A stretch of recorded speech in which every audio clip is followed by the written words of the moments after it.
Welcome to the Hopefulist, a daily talk show hosted by veteran broadcaster Wendy McClure. Join Wendy each day as she shares her life lessons that transformed her from perpetual pessimist to the ultimate hopefulist. The perfect morning show to get you caught up on the day's top stories while sharing insights that will lead to positive transformation and bring out the hopefulist in you. For more inspiration, visit Hopefulist.com. And now, here's your host and hopefulist, Wendy McClure. Happy Friday. It is a cocktail Friday. We made it to the weekend, people. Here we go. Raring to go. It's going to be a gorgeous weekend here at the Jersey Shore. Wonderful weather awaits us. It was very hot and sticky yesterday. They're saying the humidity is on its way out. Nice, cool breezes on the way in. And a high of around high 70s, low 80s. Could be perfect. Excuse me, already with the throat clearing. I tend to like it in the 80s. My husband and I were talking about it. He said, it's probably going to be too cold for you. Well, if the sun is out, it's usually not an issue. I don't like the cool breezes. Well, sometimes I like the cool breezes. We've been having the big bug issue around here with the gnats, but I think that they may have calmed down a little bit. They're usually here for just a couple of weeks. I'm hoping that they're done, they've finished, they have moved on, or they're all dead. Yes, that's right. I wish them dead. You should see my arms. It looks like I have chickenpox. They just are relentless. And yes, I don't wish them any good whatsoever. So today, National Donut Day. I wish I could indulge in my favorite donut from Ferrara's Bakery. I actually have a little bit of a problem when it comes to Ferrara's. I have talked about Ferrara's for years. I love their donuts. It's a bakery on Long Beach Island, and we first discovered them when we used to bike past their shop, and they have a sign. They put the same sign up every year. Best donuts on the planet. Best jelly donut on the planet. And I was like, well, that's a bold statement. What makes them think they have the best jelly donut on the planet? The problem is I'm not a jelly donut fan.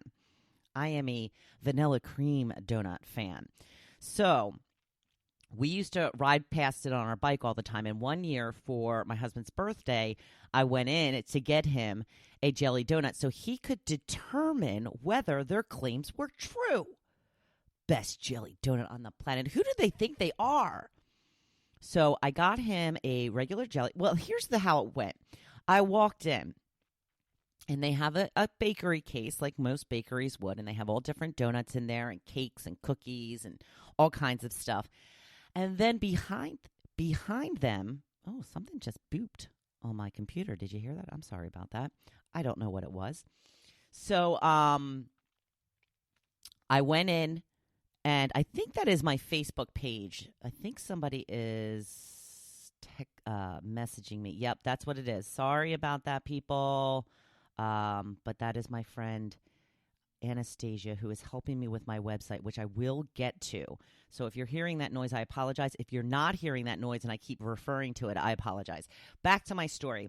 So I went in that one day, and behind the case, behind the counter where they ring everybody up, is just two huge bins with literally like 100 donuts.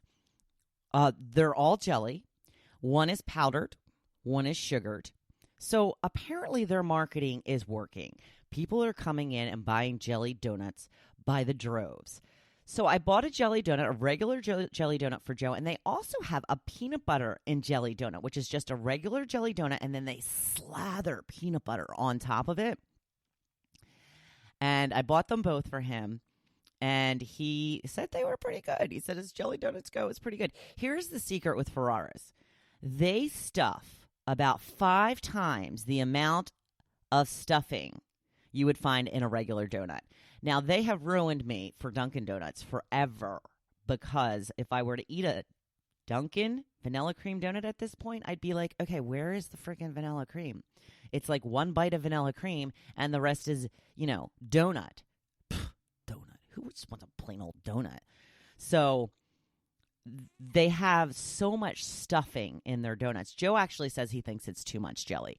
My friend Mary says her husband says the same thing. Steve says it's too much jelly. I'm like, scoop some out then. Like, don't complain about too much. People are nuts. So the last time I was there, I got myself my vanilla cream, and they had what they called a cotton candy donut. Now, it was just a regular plain donut with a hole in it, and then they put this, like, icing on top with all kinds of, like, little, sweet goodness on top that looks like cotton candy. So I got one of those, and you know what? It is delicious. This is why I don't try new things, people, because it's just more for me to love. Now, when I go to Ferrara's, because you really shouldn't have 2 donuts from this place because, like I said, they're so jam-packed with stuff that one donut really should be enough for you. So now what am I going to do? What am I going to do? Am I going to go with my old standby, the vanilla cream?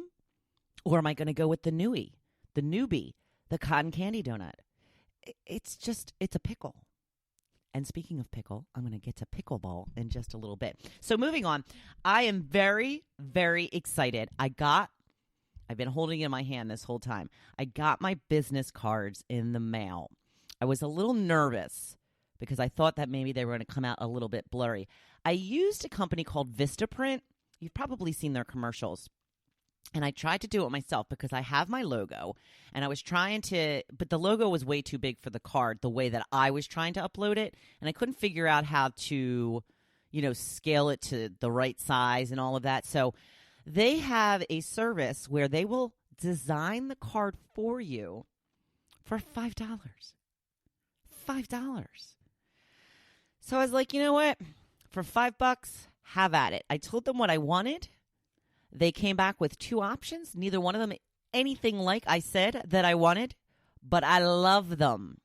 Love, love, love them. Now, I did post a picture on the Facebook page a couple of weeks back, and I did receive them in the mail yesterday. I got 500 of these cards, and I can't wait to start handing these bad boys out. I got a pearl finish for the cards, which gives it a very shimmery look, which is great because it's pink and flowery, the background, and it just gives it such a sophisticated look because, I'm very fancy and sophisticated, so my cards have to be too. So I'm very excited about my cards. The only problem is the first thing on my card after my name is Hopefulist.com. I purchased a domain, Hopefulist.com, almost immediately so that I made sure nobody was going to get it. And so far, I've just had my podcast, the platform that I use to record my podcasts, I just had it linked to that site. So if you went to Hopefulist.com, you would just be able to listen to all of my podcasts. So yesterday, I was, for a couple weeks now, I think I've mentioned this, I've been trying to get into designing the website, blah, blah, blah. I use WordPress for my blog, and maybe I should have gone with WordPress for a website. I'm not sure, but somebody talked me into using Wix. And, I went in and I started designing it, and I kind of really love the way it looks, but so far it's just pretty. It's not functional. I haven't figured out how to connect the links to get people to just click on how to get to my podcast, how to get to my blog. So it's not really functional right now. So they were having a sale.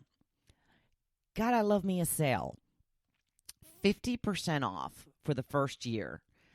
So it was ending yesterday. So I felt like I had to make the purchase yesterday to have this website. And so I did. I made the purchase and then I linked it. And maybe that's where my mistake was. Maybe I should have waited to link it. But as soon as I made the purchase, they're like, now you can link your domain. And I didn't know if that was going to come up again. So again, so technically inept I am.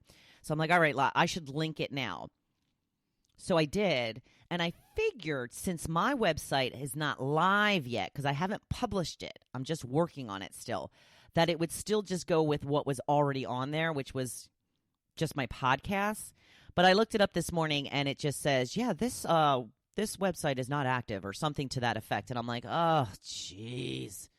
So now I have these business cards that have my website on them, and my website is not currently working. So I will get it straightened out, but it's always something, right? Always something. I always have to worry about something. It's crazy. Okay, so on to pickleball. I am playing pickleball today, and I am so excited. I still don't know why they call it pickleball. It sounds a little silly. But pickleball apparently is a combination of tennis, ping pong, and badminton. We had a badminton net growing up when we were kids in our backyard, and we played it quite often. And, I'm not sure how long we had it in there. If it was a couple of years, maybe it was just 1 year. I'm not sure, but I do remember playing badminton. I like tennis. I've never been able to really find somebody to play with me, and I'm not very good at it. So, I don't want to just show up somewhere and be like, hey, you want to bat the ball around? So some women from my book club got together last weekend to play pickleball for the first time. And the one woman says, I have everything. I have the paddles, I have the ball.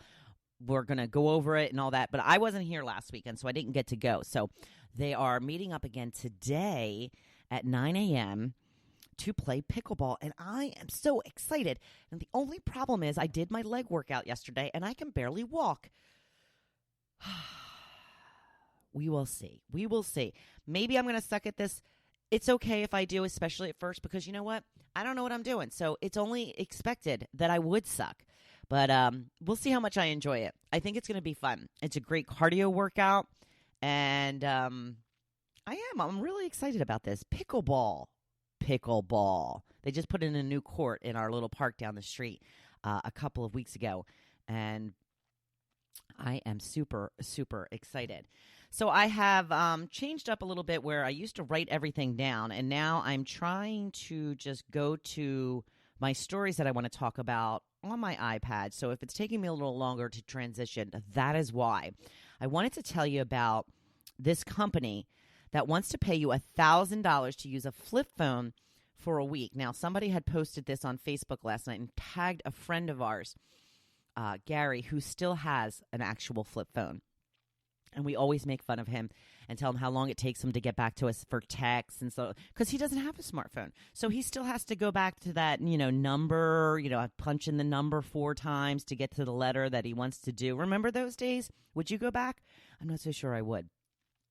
So this company called Frontier Bundles offering $1,000 and a survival kit to a smartphone addict. If chosen, the person will track their 7-day, 168-hour experience by logging how long it takes to do basic tasks like texting and checking emails, and how many times you wish you could use Google, how many hours you actually slept, which I guess they're thinking it will be a lot more, whether or not your productivity changed, and any other changes having only a flip phone made on your daily life. Now, this is what you're going to get if you're chosen. Participants will get $1,000, not too shabby there for 1 week of work, right? Which you can do in addition to your regular job. A physical map. Does anybody know how to read those anymore? A pocket phone book, a notepad and pen, and a couple of 90s CDs. I think they're throwing in the 90s CDs for ha-has, which is pretty funny. So to apply, participants must explain in 200 words why they should be chosen. You have to be 18 years old. The lucky person will be announced on July 8th. So for more information, visit the Frontier Bundles website. Pretty interesting. I don't think that they're going to choose me. I don't think that I'm considered a smartphone aficionado or crazy into social media or anything like that. So I'm going to let this one pass and see somebody else do it. Plus, the texting would kill me. Having to go back to that, having to hit the number so many times just to get one letter up. Oh my gosh, I would go insane. So another story I wanted to tell you about was there is a man on a mission to try every cheesesteak in the tri-state area. And when we're talking about the tri-state area, this is a Philadelphia news story. So they're talking about Delaware, New Jersey, and Pennsylvania. Because the tri-state area for Jersey, for northern Jersey, is New York, New Jersey, and Connecticut. But South Jersey considers it New Jersey, Philadelphia, and Delaware. So this is a man who lives in Delaware, and he is on a mission to find the best cheesesteak. He has eaten 275 cheesesteaks to date He pays for them all, and he has spent thousands of dollars on this journey. He has documented each